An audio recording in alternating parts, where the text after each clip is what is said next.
BRUBAKER, and even if you can't see it, I'm going to record it and put it up. So let's go back to the beginning. Round number 1, I thought TSZYU started really, really well.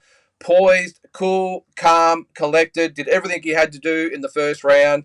I thought he handled Jack BRUBAKER really well.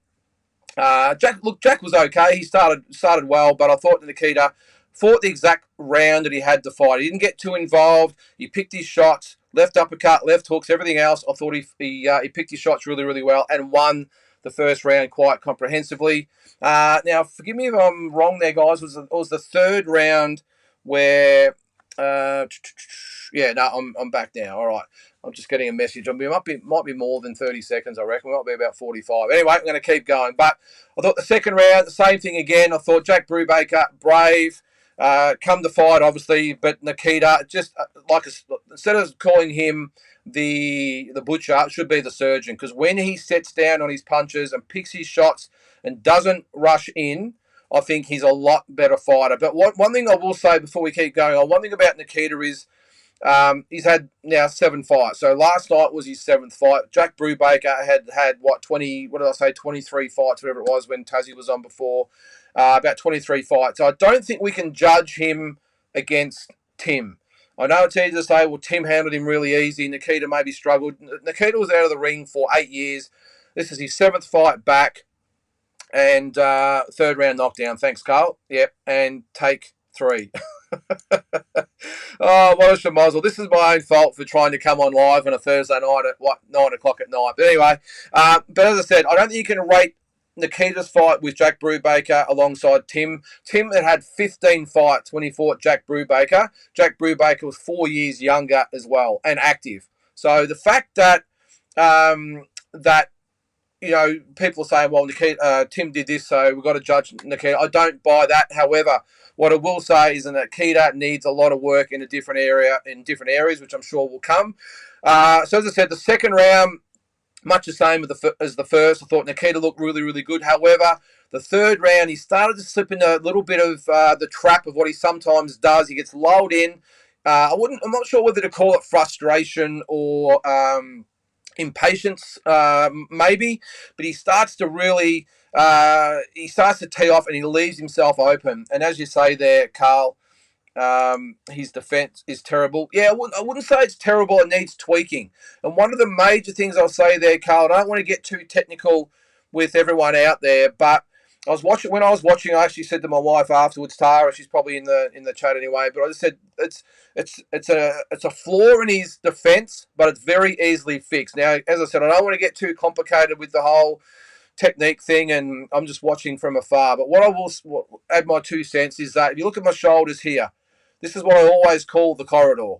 Okay, so this is where straight punches come down. This is just my view. I'm not saying it's right or wrong. It's just my view.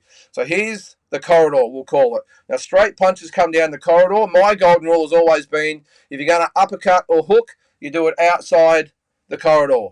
So what happens is when Nikita, he loves to load up that left uppercut, but he throws it up the middle. Okay, so it's coming up the middle and his head doesn't move. So my straight punches are coming straight down the middle and they get that down the middle and they get there a hell of a lot quicker than trying to uppercut a hook. So I think if he simply slipped outside before throwing those big power shots, he'd be a lot more, safe, or is that what you want to call it? Or less susceptible to those big shots. Now, all Jack BRUBAKER did was just turn that punch in and got there a lot quicker than Nikita's uppercut. So I hope I haven't confused you out there, but that's a simple thing for me. When he's going to throw those big punches, just make sure his head's outside the shoulders, and I think almost problem solved. But the problem is he throws those big uppercuts and hooks while his head is still in the middle of the corridor, which is just easy for those straight shots coming down the middle, which is what he got tagged with. And actually, Jack actually turned it in. And Jack's a dangerous puncher, don't forget as well. And that right hand that he hit Nikita with, that should have stopped or would have stopped a lot of people. So I wouldn't say his defense is terrible, Carl. I just think it needs a lot of work, obviously.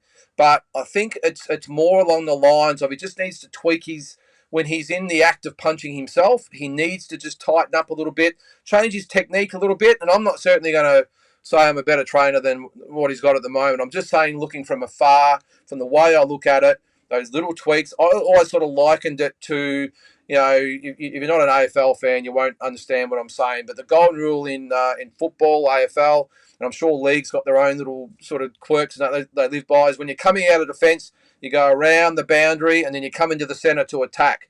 And if you start coming through the middle out of the fence, then you're going to get scored back really, really quickly. And I see this a little bit in this instance here. Nikita, because he's just that little bit flawed in his attack, he leaves himself open to the counter. So again, I hope I haven't confused you all out there. It's just my 2 cents. As I said, he's got a great trainer in his corner. He's got obviously Tim and everyone else there. So he's he's got better words in his ear than me with my 2 cents. But that's just what I saw. And it could be very easily fixed by simply slipping or stepping outside his opponent's right shoulder to avoid getting hit with that right hand straight down the centre, which Ben Horn got him with.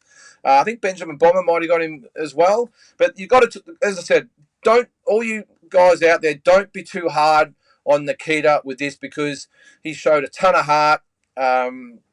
He adapted during the fight. He showed things that you cannot teach, and that is ticker and brains. And I remember saying to my wife after the 3rd round, please, Nikita, don't try and go out there and take him on and take him out. He got the exact advice that I would have given him myself in the corner. In that 4th round, no matter what, you box, you keep a distance, do not engage with him, get the faculties back. And I thought he come out in the 4th round and boxed absolutely beautiful. BRUBAKER didn't land a glove on him, I thought, in the 4th round. Nikita stood at a distance, used his jab, picked that left hand, picked the uppercut when it was there, turned him around as well. He didn't go back in a straight line, which is another flaw that he sometimes has. He pulls straight back out. And I don't want to sound like I'm, the super expert here. Again, I'm just giving my 2 cents. But he does happen to sometimes pull out straight up or back up in a straight line. But I thought in that 4th round, he pivoted off to the side. He used a little bit more head movement. And I thought he boxed the exact round that he should have by just trying to get his faculties back. Because as I said before, that headbutt would have severely incapacitated him. He wouldn't have known. His head would have been spinning. He didn't have any 8 count to regroup. And if the referee had have actually judged it as an accidental headbutt, you could see the wound there. I'm sure the referee would have given him a couple of minutes to recover. Because it was accidental. There was nothing wrong with what Jack Brubaker did. But the fact that his head would have been spinning, it was enough to knock him down. So it was obviously a very, very hard impact. But because the referee didn't see it and judge it as a punch, he got him up. I suppose he did give him the 8 count, but what he should have had was 2 or 3 minutes to recover. And I thought, luckily there was only, 15 seconds to go in the round. A few shaky moments there, I will say. But I was just so impressed with Nikita, the way he boxed his way out of it. He just boxed conservatively, got the faculties back. And from there, it was all one-way traffic. And that is something you cannot teach a fighter at any level. It's have the composure, the heart, the brains to get himself back in the fight and then finish the job. And he finished it really, really well. And so much respect for Jack Brubaker, I will say. I'll get a couple of comments here. What have we got? James. Nikita already had a welt right on the spot. The head clash occurred. Unlucky. Yeah, he did actually, mate. I did hear that was from sparring as well. So, yeah, you're right. And the fact that it blew up really, really quick. And that could have been even uglier. That eye could have really popped out. Or worse yet, that could have been a cut about an inch wide. That's the sort of head clash that it was. So nothing to do with Jack Brubaker, complete accident. But again, I'll say so impressed with the way Nikita TSZYU took it. He didn't panic. His corner didn't panic. Even more importantly, they settled him down. I got no doubt that Igor in the corner would have said, "Hey, let's take a round to get ourselves back into it, subconsciously or consciously, whatever you want to call it." So I just thought he did the exact thing that he should have done. So well done to Nikita and the team.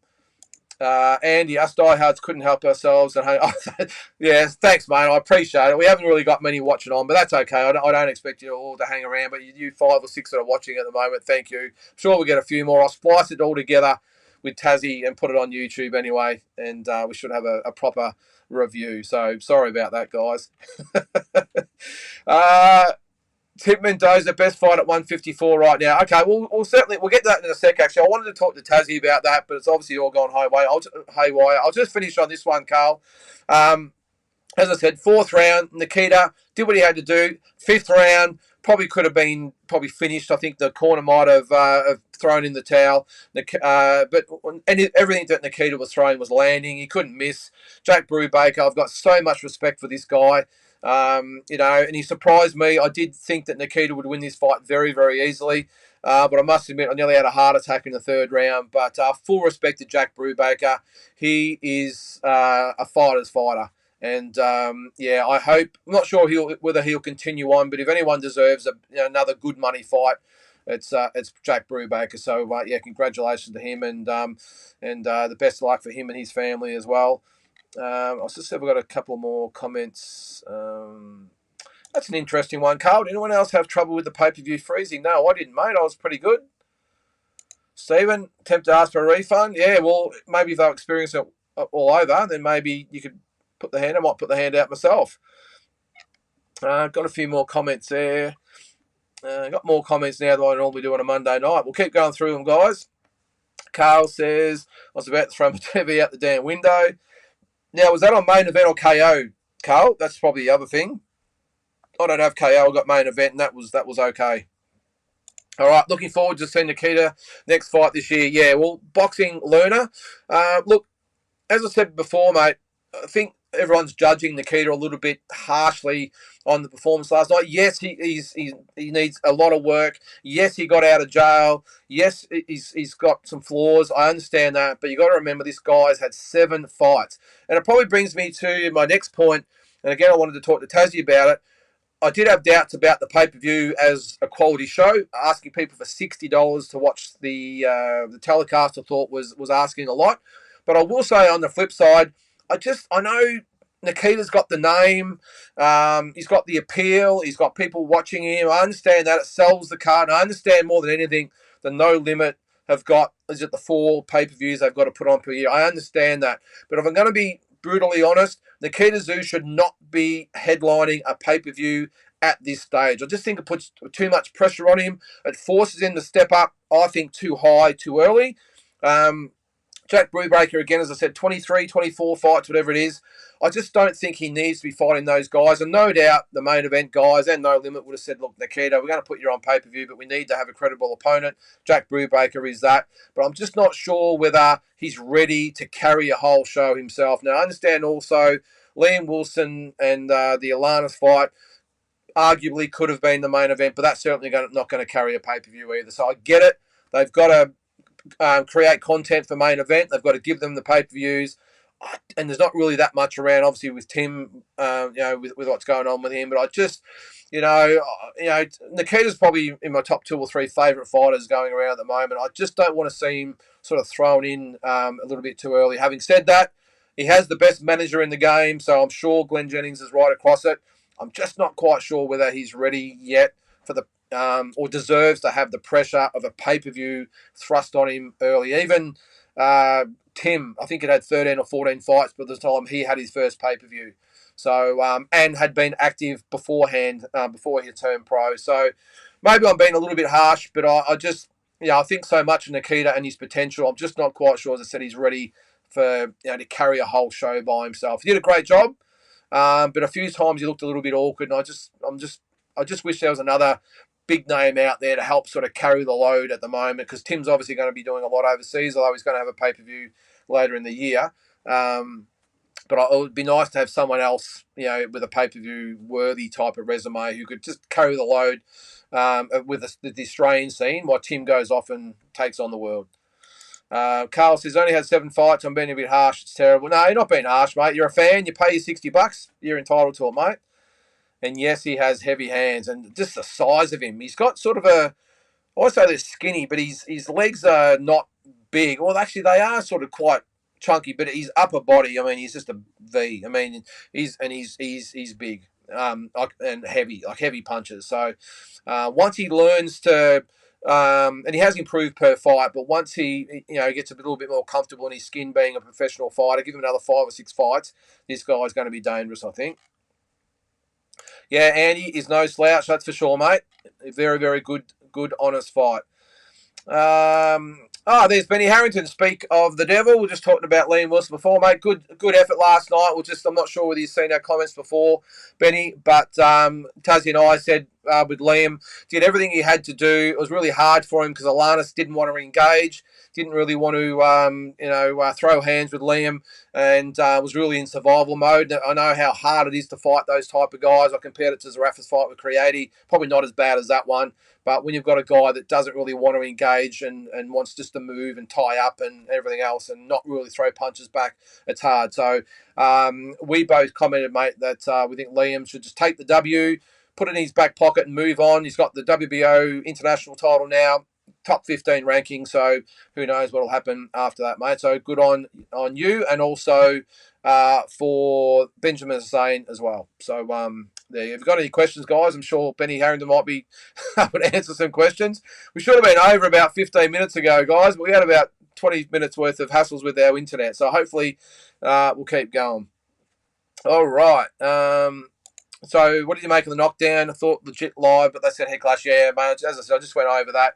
100% a head clash. 100%. And as I said, mate, you should have, rather than get a quick 8-second count, you should have had 2 or 3 minutes to recover. But because the referee didn't see the clash, 8 count and in, and it almost ended in tragedy for Nikita. I'm so glad that it didn't, because it would have been very controversial. Yeah, Carl. Yep, this is as I said, mate. Liam Wilson did a good job against the guy on his bike. Yep, no, I 100% agree, mate. We got there, Steve. I saw he said he didn't know he was cut until he looked in the mirror. Who's that, Steve? Is that Nikita? I don't think he was cut, was he? It was just the bruise, I think. Jack Brubaker certainly was cut up, but the heart on this guy, just the toughness. And one thing I'm sure he can say, he can stand up. And one thing he can say, I fought both ZYU boys, and neither one of them could put me down. That's a pretty good thing to hang your hat on, isn't it? His cowboy hat. That neither one of the boys could put him down. And at this final bell, he was still the final thing when the towel came in, he was still swinging, he was still talking, he was still smiling. This guy is a bit of an unofficial legend of Australian boxing, I think, Jack Brubaker, the cowboy. I think that's his name. Yeah, Carl, agree there, mate. He's a tough son of a bitch. Full props to the Cronulla Cowboy for showing up last night. Yeah, we need more like him, Carl. KO, okay. I'm not quite sure about that one, mate. KO, as I said, I don't have it. Yeah, and Jack definitely tough and has heart. I'm a fan of that bloke. He turns up the fight 100%, mate. Totally agree, Lynn. Too much pressure on the kid for a guy that's had 6 fights going into the card. Yeah, look, and this is no slight at him or Glenn or his team, anything like that. I just think it's the circumstances. I mean, no limit or under pressure. They've got this exclusivity of main event, KO, Foxtel, all the rest of it. They've got to have content. They need pay-per-view fighters. Now, Tim's only going to fight 2 a year. They've got to have the 2 other pay-per-views. And unfortunately, I think they've thrusted on Nikita. And I just don't think he's ready. I would like to see him, and like Tim did. As I said before, he had 13 or 14 fights before he fought on pay-per-view for the first, or headlined his own pay-per-view card. Now, Nikita has been inactive. They've thrown him in there.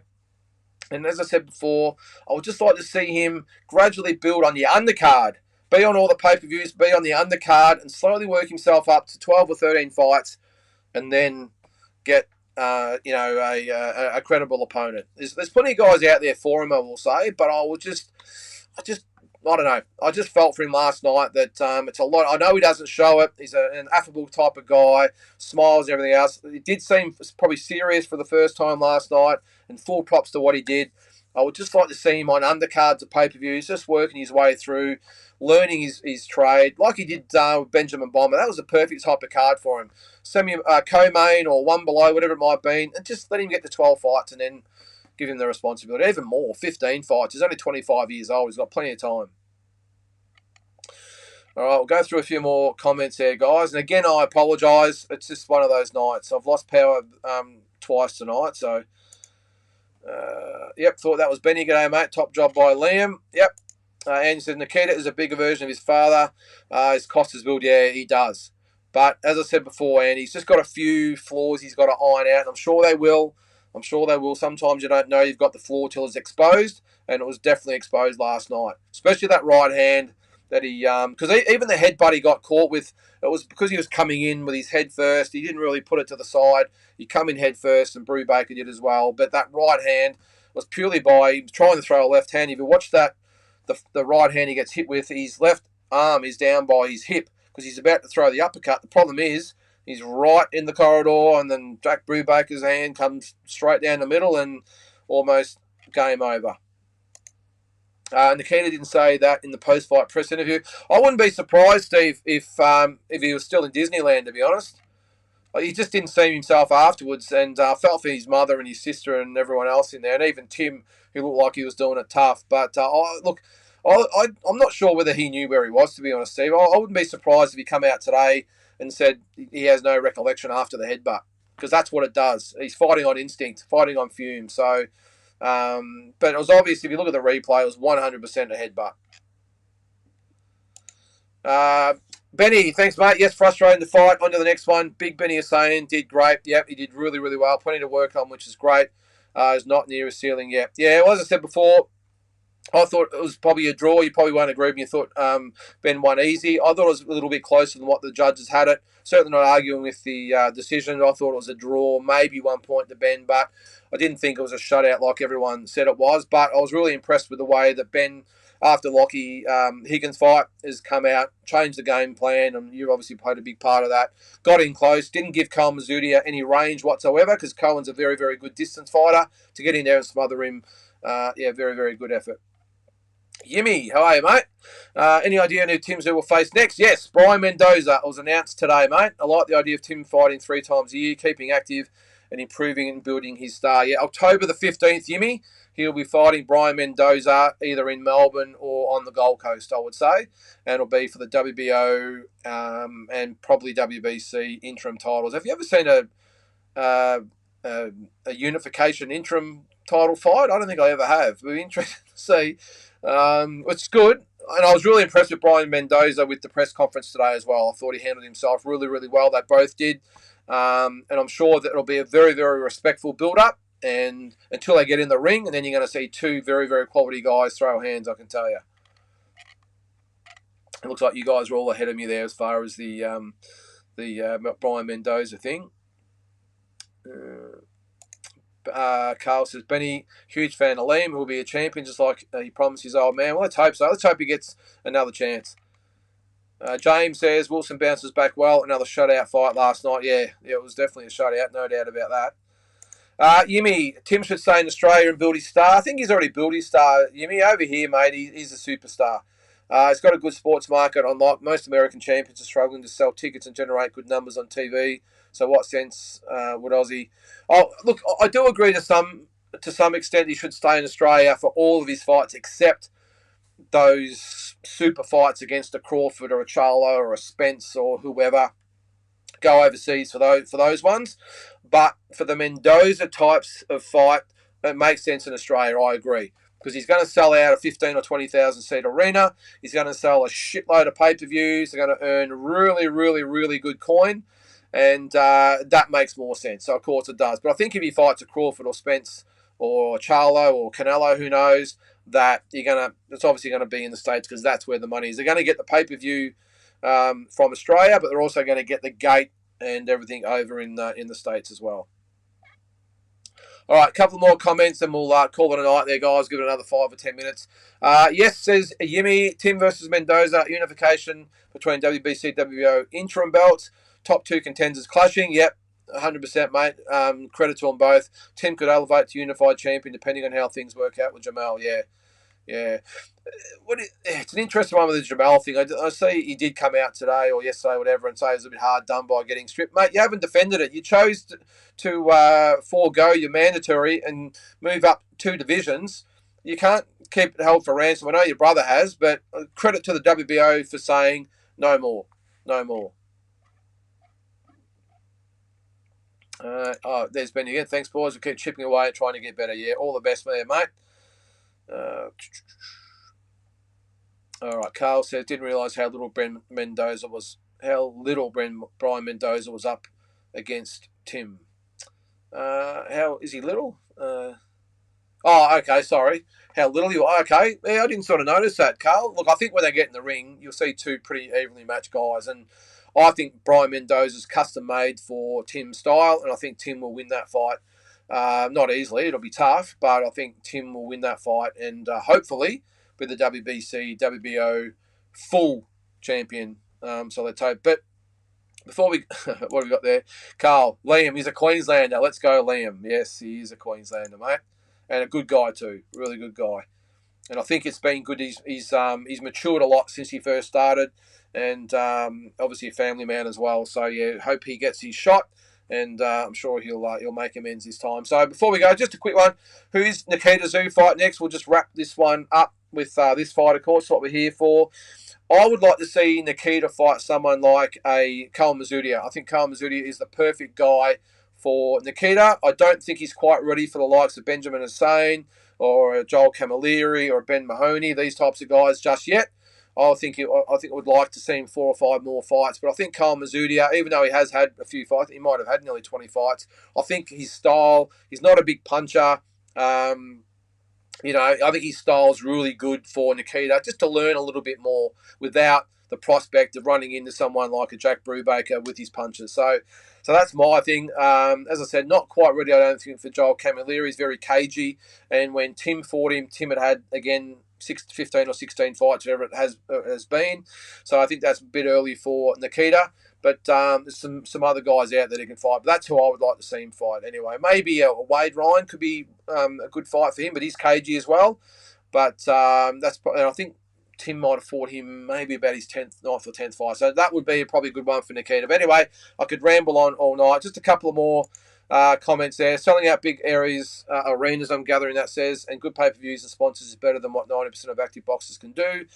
Making millions of dollars with a good setup, and the Aussie government can put up a huge site fees. Yeah, they do, Yimmy. Yeah, well, Melbourne and the Gold Coast are probably going to haggle who gets this one, and I would say there'd be probably $1 million or $2 million up for grabs to secure that fight from either city.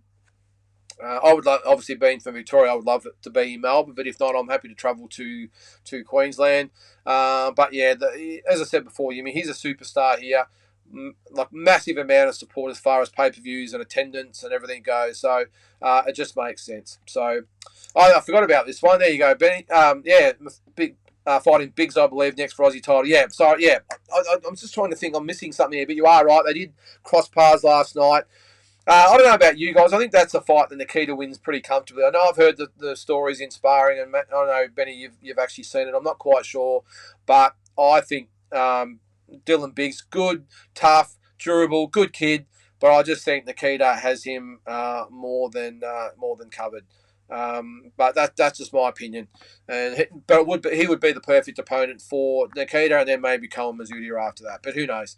And I've just got a feeling that last night with Cohen and Ben Hussein, maybe they were sort of putting him on the card to maybe just build up to a future opponent for Nikita. Who knows? But either way, look, as I said, I started the event not thinking the show was probably worth the $60, but really impressed by it. It was money well spent in the end, I thought. Really, really good night of boxing, full of drama, full of controversy, and just full of really good talent. So I've no dramas with what the No Limit boys are doing. So, guys, I think we'll call it a night with that. Apologies again for the feed tonight. I didn't envisage that.